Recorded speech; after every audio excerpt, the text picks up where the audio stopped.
Bismillahirrahmanirrahim. Assalamualaikum warahmatullahi wabarakatuh. Alhamdulillahi rabbil alamin. Alladhi faddala ramadana lis-sa'imin al-mu'minin liyakunu minal muttaqin. Wassalatu wassalamu ala rasulillahil karim Sayyidina Muhammadin wa ala alihi wa sahbihi wa dhurriyyatihi wa ummatihi ila yaumiddin wa ba'd. Saudara-saudariku, dimanapun Anda berada, bersyukur pada Allah Subhanahu wa Ta'ala mengawali jumpa tausiah kita menjelang berbuka di Indonesia, khususnya waktu bagian Barat. Semoga Allah Subhanahu wa Ta'ala menerima seluruh amal ibadah kita yang mengiringi paket Ramadan yang kita tunaikan di tahun ini. Semoga qiyam kita, siyam kita, dan seluruh perjuangan kita sampai detik ini diterima oleh Allah Subhanahu wa Ta'ala untuk mendapatkan rahmatnya. Ada yang menarik di waktu menjelang berbuka dalam paket Ramadan, khususnya saat Nabi Muhammad SAW memberikan satu informasi besar yang mengandung rahasia yang sangat istimewa terkait keutamaan orang yang berpuasa, khususnya pada saat ia akan berbuka. Terdapat dalam hadis sahih riwayat Imam At-Tirmidzi nomor hadis 3598 dan disampaikan dari Nabi SAW melalui sahabat Abu Hurairah Abdurrahman bin Sakhar radhiyallahu taala anhu. Dari Nabi SAW beliau bersabda, "Thalathatun la turaddu da'watuhum." Ada 3 golongan utama yang doa mereka itu tidak tertolak, mudah bagi Allah untuk mengabulkannya. Yang pertama, as-shaimu hatta yuftira. As-shaimu, orang yang tengah berpuasa, hatta yuftira, dan puncaknya sampai ia berbuka. Yang kedua, al-imamul adil, pemimpin yang adil. Dan yang ketiga, da'watul mazlum, doa orang yang tengah terzalimi. Yarfa'uhallahu ta'ala fauqal ghamami. Allah Subhanahu wa Ta'ala akan berkenan mengangkat doa mereka itu melewati awan-awan. Tufattahu biha abwabus samai, bahkan terbuka pintu-pintu langit karena doa-doa mereka itu. Wa yaqulu, dan Allah kemudian berfirman dalam hadis qudsinya, wa izzati la ansurannaka walau ba'da hin.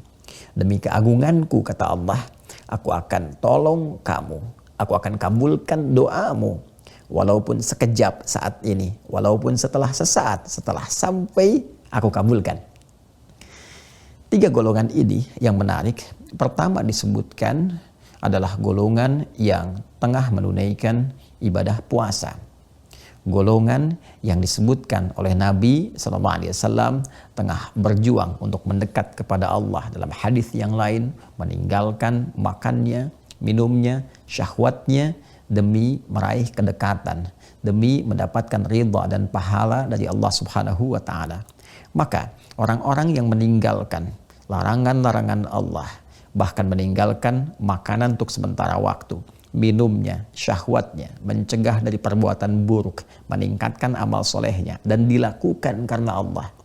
Di hadis riwayat Al-Bukhari dalam Kitabus Shaum, topik yang ke-30 dalam urutan Sahih Al-Bukhari, dan hadis yang ketiga dalam urutan di Kitabus Shaum ini ada hadis qudsi mengatakan, "As-siyamu li wa ana ajzi bihi." Puasa yang ditunaikan karena Allah itu, puasa ditunaikan karena aku, kata Allah. Yatruku ta'amahu wa mashrabahu wa syahwatahu, dia meninggalkan ta'amahu, makanannya, wa syarabahu, minumannya, wa syahwatahu, dan keinginan seksualnya, min ajli, ya, untukku, kata Allah. Ditujukan ikhlas karena Allah Subhanahu wa Ta'ala. As-siyamu li wa ana ajzi bihi.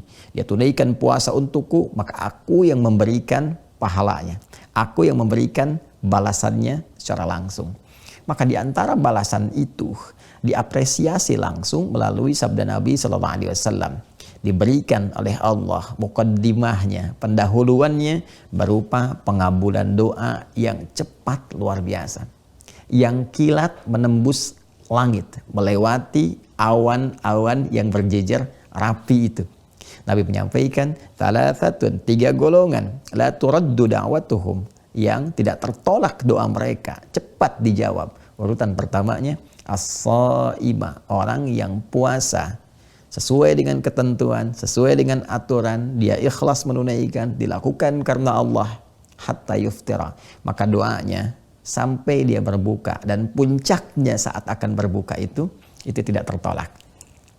Karena itu saudara, hadis ini memberikan kesan kepada kita bahwa semua waktu di Ramadan itu begitu berharga.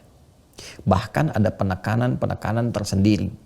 Sahur punya keistimewaannya, berbuka punya keistimewaannya, sampai di malam pun pertengahannya, setiap detiknya, menitnya, waktu bergantinya punya nilai di hadapan Allah Subhanahu wa taala.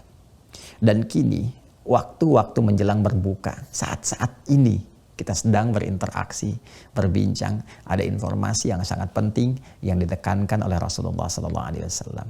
Isi setiap waktu saat engkau berpuasa itu, dari mulai terbit fajar sampai dengan menjelang terbenamnya matahari itu, dekat-dekat ke waktu berbuka itu, perbanyak doa. Khususnya waktu saat akan berbuka itu. Ketika mulai tiba waktunya, azan dikumandangkan, tiba waktu maghrib, maka itu puncaknya saat doa itu sulit tertolak. Saat doa itu akan cepat dikabulkan. Mohonlah kepada Allah.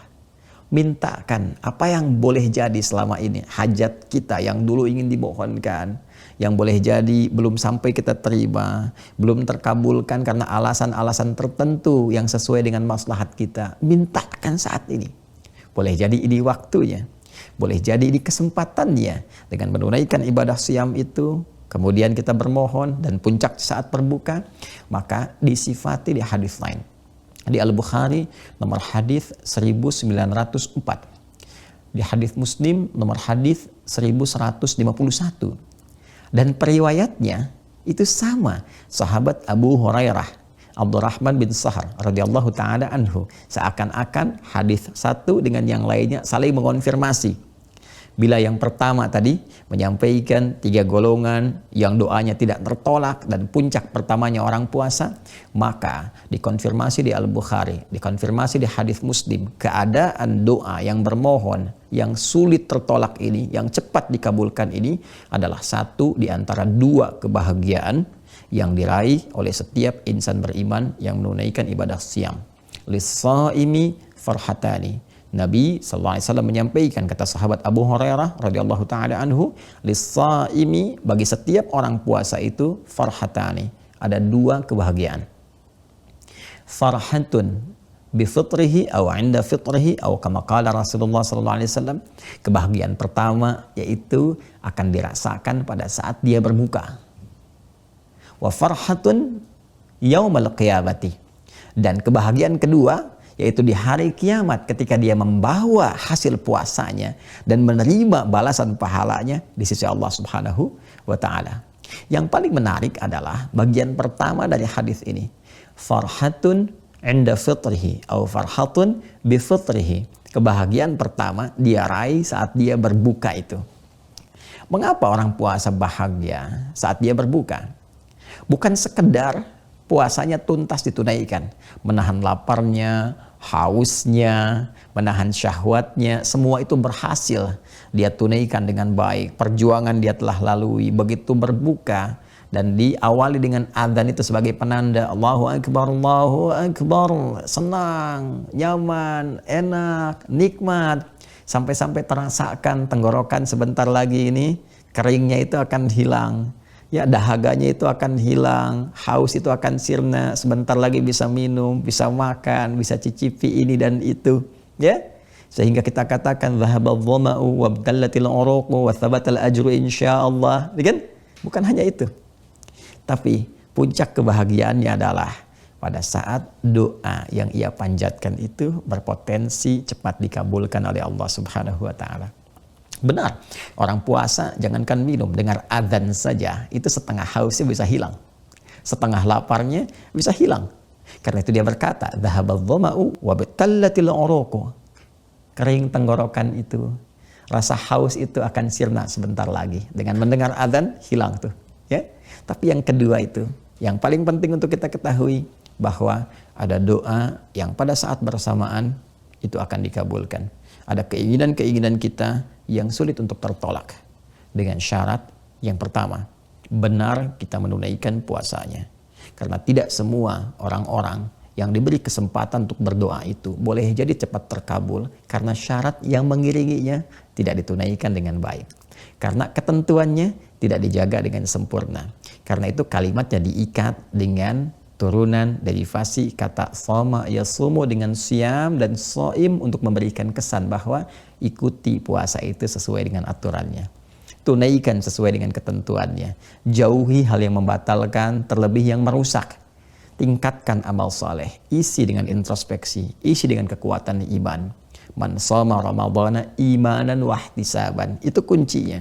Kalau itu bisa dijaga dari fajar sampai menjelang berbuka, maka doanya cepat menembus arsy, melewati awan, membuka pintu-pintu langit, dan dijanjikan akan dikabulkan. Karena itulah kemudian kita mencoba untuk bermohon. Fokus, minta kepada Allah. Dhahabadh dhama, Allahumma laka sumtu, wa bika amantu, wa ala rizkika aftartu. Itu semua doa pembuka yang memberikan kesan kita kepada Allah bahwa ya Allah, Engkau perintahkan aku untuk berpuasa. Aku berpuasa. Engkau perintahkan aku menunaikan ibadah siam dengan tulus karena iman, bukan ikut-ikutan, bukan sengaja pengen puasa saja. Tunaikan karenamu, tingkatkan ibadah. Aku ya Allah. Aku pasrahkan. Aku katakan Allahumma lakas sumtu ya Allah. Aku telah puasa untukmu seperti engkau yang telah mintakan. Ikhlas karenamu. Wabika amantu. Dan aku beriman kepadamu seperti apa yang telah engkau titahkan kepadaku. Kau mintakan aku puasa dengan iman, aku tunaikan dengan iman. Wa ala rizkika aftartu. Sekarang pun aku berbuka ya Allah. Karena rizki darimu. Karena rahmatmu ya Allah. Birahmatika ya arhamar rahimin. Maka barulah kita meminta. Dengan keagunganmu. Dengan izzahmu. Ya Allah, dengan kebesaranmu. Engkau janjikan untuk mengabulkan doa yang akan dimohonkan. Kau perintahkan, aku lakukan. Engkau minta aku berdoa, aku mohonkan. Maka aku bermohon kepadamu ya Allah dengan segenap keagunganmu. Maka mintalah apa yang kiranya kita ingin mohonkan. Masalah rumah tangga kah? Di sekolah kah untuk adik-adik kita? Di pekerjaan kah untuk teman-teman yang bekerja? Di kehidupan sosial kah? Ini waktunya. Minta kepada Allah, mohon dengan khusyuk. Bahkan boleh jadi itu saat-saat doa kita dikabulkan oleh Allah Subhanahu wa taala. Wa tsabatal ajru insyaallah, dan kita akan membawa bekal kebahagiaan kedua saat pahala itu telah ditetapkan dan diberikan saat kembali kepada Allah Subhanahu wa taala. Karena itu manfaatkan waktu menjelang berbuka untuk memperbanyak doa. Manfaatkan suara azan itu bukan hanya untuk membatalkan puasa, tapi meneruskan doa pembuka yang telah biasa kita mohonkan. Baik itu dhahabadh dhama'u wa batallatal uruqu wa thabatal ajru insyaallah, ataupun Allahumma laka sumtu wa bika amantu wa ala rizqika aftartu birahmatika ya arhamar rahimin. Selamat berbuka. Semoga doa kita terkabul, semoga dosa kita diampuni, kita dirahmati dan diterima amal ibadah kita untuk mengantarkan kita pada rahmat, ridha dan surganya. Allahumma taqabbal minna innaka antas sami'ul alim وتب علينا إنك أنت التواب الرحيم. اللهم اجعلنا من الصائمين المتقين وألحقنا بالصالحين مع الذين أنعمت عليهم من النبيين والصديقين والشهداء والصالحين وحسن أولئك رفيقا. وصلى الله على سيدنا محمد وعلى آله وصحبه أجمعين وآخر دعوانا سبحانك اللهم وبحمدك نشهد أن لا إله إلا أنت نستغفرك ونتوب إليك والحمد لله رب العالمين. Assalamualaikum warahmatullahi wabarakatuh.